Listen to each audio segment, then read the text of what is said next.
الحمدللہ رب العالمین الصلاۃ والسلام علیکہ یا رسول اللہ اما بعد۔ پیارے اسلامی بھائیوں اور بہنوں، آج ہم ایک نہایت اہم اور ایمان کو جھنجھوڑ دینے والے موضوع پر بات کرنے کے لیے جا رہے ہیں۔ 3 گھروں میں رحمت کے فرشتے نہیں آتے۔ یہ بات کسی عام شخص کے قول نہیں بلکہ حضور نبی کریم صلی اللہ تعالی علیہ وسلم کے مبارک حدیث سے ثابت ہے۔ آئیے اس کو تفصیل سے جانتے ہیں تاکہ ہم اپنے گھروں کو ان 3 بڑے محرومیوں سے محفوظ رکھ سکیں۔ پہلا گھر، وہ گھر جہاں کتا ہو۔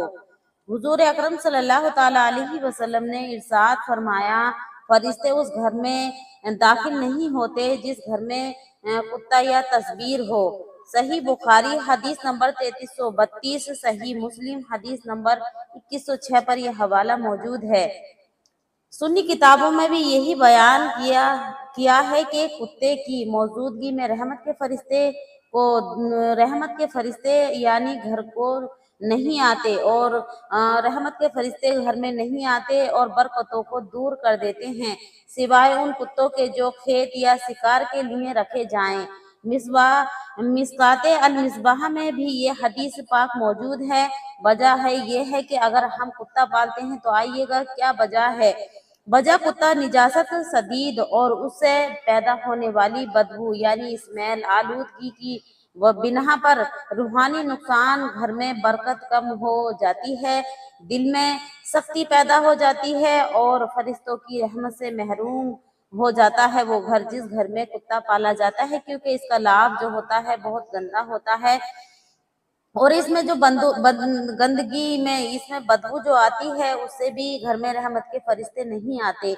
دوسرا گھر، وہ گھر جہاں جاندار کی تصویریں ہوں یا مجسمہ ہو یا پھر مورتی رکھی ہوئی ہو۔ حضور نبی کریم صلی اللہ تعالی علیہ وسلم نے فرمایا، جن گھروں میں تصویریں ہوتی ہیں وہاں فرشتے داخل نہیں ہوتے۔ صحیح بخاری حدیث نمبر 5954، صحیح مسلم حدیث نمبر 2106 پر یہ حوالہ موجود ہے۔ بہار شریف جلد نمبر 3 صفحہ نمبر 538 میں امام احمد رضا خان لکھتے ہیں، جاندار کی تصویریں چاہے کپڑے پر ہوں یا دیوار پر ہوں یا موبائل یا کاغذ پر ہوں، بلا ضرورت رکھنا گناہ ہے اور فرشتوں کا نہ آنے کا سبب ہے۔ اس گھر میں رحمت کے فرشتے نہیں آتے جس گھر میں یہ کام ہوتے ہیں۔ وجہ یہ عمل بت پرستی کی جڑ ہے، یعنی اگر یہ کام ہم کرتے ہیں، یہ ہمارے گھر میں ہوتی ہیں تصویریں، تو اس کی وجہ یہ ہے کہ عمل بت پرستی کی جڑ ہے اور اسلام میں ہر وہ چیز ممنوع ہے جو شرک کی طرف لے جائے، یعنی اللہ یکتا ہے اور ایک ہے، اس کے علاوہ کوئی اور نہیں اور یہ شرک ہوتا ہے۔